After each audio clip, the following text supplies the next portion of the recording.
최근 긴축 종료 기대감이 높아지면서 코스피가 2,500선 재돌파를 시도했지만 녹록지 않았습니다. 추가 모멘텀이 부재한 상황에서 상승세 역시 갈수록 둔화되는 양상인데요. 연말 증시 산타랠리에 대한 기대감은 이대로 물거품이 되고 마는 걸까요? 잠시 후 시장 전망 집중 분석해보도록 하겠습니다. 에코프로 머티가 오늘 코스피에 입성했습니다. 3분기 어닝 쇼크로 제2의 파도 논란에 휩싸였던 에코프로 머티가 시장 예상을 깨고 상승세를 보이면서 코스피 시총 톱 100 진입에 성공했는데요. 에코프로 머티의 상장 효과가 언제까지 이어질 수 있을지 주가 전망과 대응책 자세히 전해드리겠습니다. 올해도 어느새 40여일만을 남겨놓고 있죠. 계속되는 불안정한 장세 속에서 저조한 투자 성적에 아쉬움을 토로하는 분들 많으실 텐데요. 그래서 저희가 연말을 앞두고 주식 계좌의 막판 반전을 위한 전략 준비했습니다. 잠시 후 올해 라스트 찬스가 될 5스타의 핵심주가 공개되니까요. 기대해 주시기 바랍니다. 투자자들에게 속 시원한 해법과 전략을 세워줄 투자 가이드 백발백중 필살기 이제 본격적으로 시작해 보겠습니다.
주식시장을 뜨겁게 달군 이슈들을 다각도로 분석, 수익으로 이어지는 특급 전략까지 세워드리는 이슈줌 시간입니다.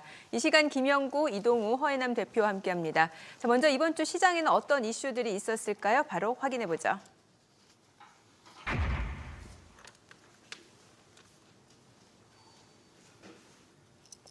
올해 하반기 대여급 공모주로 큰 관심을 끌었던 반도체 팹리스 기업이죠. 파두가 충격적인 실적을 발표하면서 뻥튀기 상장 의혹에 휩싸였습니다. 먼저 실적 얘기를 안 해볼 수가 없는데 상장 직후 발표된 3분기 매출도 충격적이었지만 여기에 더해서 또 2분기 매출은 5,900만 원이었다고 하죠. 네, 맞습니다. 8월에 기술특례 상장된 파도 때문에 시장이 진짜 시끄럽습니다. 일단 동네 빵집보다 못한 분기 매출을 갖다가 보여주고 있으니 혀를 찰 수밖에. 이런 기업이 또 상장을 했다는 것 자체가 문제가 되고 있죠. 11월 9일 하한가, 11월 10일 22% 폭락, 이후에 최저점 16,250원을 찍었는데요. 반발 매수세로 반등이 약간 들어왔지만 이것은 정리 차원의 그런 반등이 아닌가 이렇게 생각이 됩니다. 앞으로도 더 큰 피해가 날 수 있지 않을까 이렇게 생각이 되고요. 항상 이 주식이 이렇게 움직일 때는 기업의 양심불량은 문제가 될 수 있어요. 그래서 2분기 매출도 사실상 제로에 가깝다는 이런 내용들을 갖다 볼 때 상당한 문제점으로 대두가 되고 있습니다. 네, 이후에 파두에서 해명을 내놓기도 했지만 논란을 불식시키기에는 역부족이었습니다. 특히 파두는 이제 기술특례 상장을 통해서 증시에 입성했는데 이번 파두 사태로 기술특례 상장 제도 자체에 대한 의구심이 커지고 있죠. 네, 맞습니다. 우선 특례 관련 제도의 좀 그 성격을 하나씩 좀 살펴보면 우선 코스닥 시장에 이제 그 특례에 입학할 수 있는 그 기술 성장 기업의 상장은 크게 두 종류로 이제 나뉘어집니다. 이제 첫 번째가 이제 기술 특례 방식인데 이 방식은 이제 전문 평가기관 두 곳으로부터 이제 A 등급 또는 BBB 등급 이상을 받아야 하는 조건이라고 볼 수가 있겠습니다. 나머지 이제 두 번째 방법이 이제 성장성 추천 방식인데 말 그대로 이제 상장 주선인의 이제 추천을 받는 방식입니다. 문제는 이번 파도 사태로 이제 기술 특례 상장 제도에 대한 이제 불신이 좀 많이 높아졌다는 건 그 부분인데요. 정보 비대칭을 해소하기 위해서 좀 투명한 정보를 좀 제공했어야 되는데 그 2분기 잠정 실적을 이제 가늠할 수 있었음에도 이제 속이고 상장했다는 이런 좀 불식을 좀 주고 있습니다. 이런 전체적인 이제 시장 분위기가 앞으로 신뢰성이 깨지면서 이제 기술 특례 상장의 좀 문턱도 또 높아질 수 있다는 네, 그런 또 평가도 나오고 있습니다. 네. 무엇보다 이번 논란으로 가장 큰 피해를 입은 건 역시 투자자들입니다. 실적 공시 이후 주가는 순식간에 반토막 가까이 하락했는데요. 갑작스러운 주가 급락으로 큰 손실을 입을 수밖에 없었죠.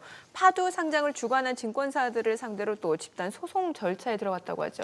네, 파두와 파두 기업 공개 주관사였던 NH투자증권 그리고 한국투자증권을 상대로 증권 관련 집단 소송을 이제 시작하기 위해서 주주를 모집하고 있는 상황이 시작이 됐고요. IPO에 참여해서 취득했다가 주식을 보유하고 있다가 이제 공모가 31,000원 이하로 매도해서 손실을 입었거나 또는 현재 파도 주식을 보유하고 있는 주주가 모두 대상이 되는데요. 증권 관련 집단 소송법이 시행된 이후에 집단 소송은 11건 있었는데 IPO 관련 집단 소송은 이번이 처음이라서 아마 이번 결과에 따라서 실적이 아니라 성장성에 초점이 맞춰진 기술 특례 상장에 대해서도 새로운 가이드라인이 다시 제시되지 않을까 싶습니다. 네, 사실상 제로 수준에 가까운 실적과 이에 따른 주가 급락에 투자자들은 망연자실한 상태일 텐데요. 파도 종목 토론방에서도 사기를 당한 기분이다. 또 집 앞 고깃집도 여기보단 잘 번다라는 식의 실망감을 단적으로 보여주는 글들이 쏟아지고 있습니다. 저희가 어렵게 파도 투자자분과 인터뷰를 진행했는데요. 관련 영상 만나보고죠. 안녕하세요. 필살기 시청자입니다. 파도 좋다 그래서 샀는데 최고점 조금 밑에서 탔어요. 지금 마이너스 45%. 제가 사고 나서 딱 2번 오르고 그 후부터 계속 떨어져서 물타기를 했는데도 더 떨어지는 거예요. 그래서 또 물을 탔는데 또 떨어지고 아 여기서는 이제 조금 오르겠구나 했는데 또 떨어지고 저 물타기 5번 했거든요. 파도 이거 사기라는 얘기도 있던데 괜찮을까요 이거? 2024년에도? 버려야 할까요? 아니면 물을 한 번 더 타야 될까요? 파도 사장님 필살기 좀 보셨으면 좋겠네요. 네, 지금 소위 물타기를 이제 5번이나 했다고 하는데 고민이 굉장히 클 것 같습니다. 보유하신 분들이라면 지금 손실이 커서 또 쉽게 정리하지도 못하고 또 추가 매수를 하자니 자금도 없고 불안해서 망설이고 계실 것 같은데 여기 계신 세 분이 좀 대응 전략을 제시해주면 좋을 것 같습니다. 바로 확인해 볼까요?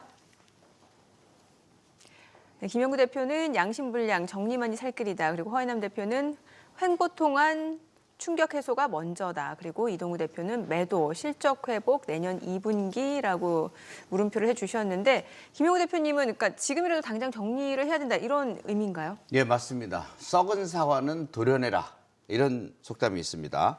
아무리 기술특례 상장 기업이라고 해도 매출이 이렇게 돼서는 답이 없어요. 특히 양심적 문제는 굉장히 크게 작용을 하게 될 겁니다. 이번 찍은 저점이 16,250원인데 이거를 깨고 내려갈 가능성이 무척 높아요. 지금 단기적인 반등 약간 준 거 있죠? 네. 이것이 정리할 수 있는 마지막 기회가 될 것 같고요. 법적 공방 기다리지 말고 또 오지 않을 반등 기다리면서 애태우지 말고 정리해서 다른 쪽에서 수익을 보시기 바랍니다. 근데 허인남 대표님은 지금 뭐 당장 팔아라 이런 얘기는 아닌가 봐요. 네, 우선 뭐 지금 파도에 관심 있으신 분들은 이제 신규 매수를 관심 있는 게 아니라 이제 그 손실 구간에 있으신 분들이 이제 어떻게 대응하는 거가 이제 큰 중심이기 때문에 최근 이제 이번 주에 한 3, 4거래일 정도 18,000원부터 이제 2만 원 사이에서는 한번 단기 충격을 멈추고 이제 횡보 중입니다. 일부라도 이제 외국인이 한 2, 3일 정도 들어왔고 그리고 또 2만 원을 장악을 한다면 최소 기술적 반등은 이제 줄 겁니다. 특히 이제 여기에 회사 측이 이제 4분기부터의 이제 발주 재개를 노력한다고도 이제 말을 하고 있고 또 새로운 또 공시가 나온다면 또 분위기는 또 반전이 될 수가 있겠습니다. 따라서 이런 단기 충격인 종목들은 이제 신규 매수는 부담스럽지만 손실 구간에 있으신 분들은 이제 2만 원의 지지 라인을 좀 더 확인을 하고 여기서부터 한번 기술적 반등이 나온다면 기술적 반등 구간인 28,000원부터 이제 3만 원 사이에서 이제 비중을 축소하는 그런 전략도 필요하겠습니다. 네, 뭐 세 분 모두 결국에는 좀 보수적인 접근이 필요하다라는 의미이신 것 같은데 하지만 이번 주 또 저가 매수 기회라고 보고 매수세가 유입되기도 했죠. 이르면 이제 다음 주 기관 투자자들을 대상으로 기업 설명회 IR을 진행한다고 하는데 그러면 주가에 또 단기적 일시적으로 호재가 될 수도 있지 않을까요? 뭐 가능성은 있지만 저는 좀 부정적으로 생각을 하는데요. 아무래도 그 IR 자체가 이제 향후 전망성, 성장성에 이제 포커스를 두고 향후 기업 실적에 대한 얘기를 할 텐데 이전에 이제 기업 실적이 아무래도 나쁜 걸 봤었기 때문에 실적만으로는 지금 뭔가를 할 수 있는 부분은 아니라고 보여집니다. 그래서 혹시라도 이제 공급 계약이 나온다면 그게 상황을 바꿀 수 있겠지만 지금 가시화된 실적들이 없기 때문에 이런 상황을 유추했기 때문에 분위기는 좀 좋지 않을 수 있다라는 생각이고요. 뭐 물론 이제 단기적인 매수세들은 이제 공매도로 인한 부분이나 여러 가지 부분들이 겹칠 수 있고 한가를 간 다음 날이나 뭐 이틀 정도까지는 단기적인 낙폭과대를 이용하는 뭐 단기 트레이더들이 이제 접근할 수 있는 구간인 거지 개인 투자자들이 신규 매수를 해서 접근할 수 있는 구간은 아니라고 보여지고요. 신규 판단도 어렵겠지만 이제 이미 시장에서 새 판이 짜고 있는 그리고 새로운 주도주 형성들이 이제 나오고 있기 때문에 굳이 이제 파도보다는 다른 쪽으로 눈을 돌리셔서 보시는 게 훨씬 낫지 않을까 생각을 합니다. 네, 대응 전략 참고하시기 바라고요. 또다시 파도 사태와 같은 논란이 일지 않도록 기업 검증을 위한 제도 보완이 필요해 보입니다.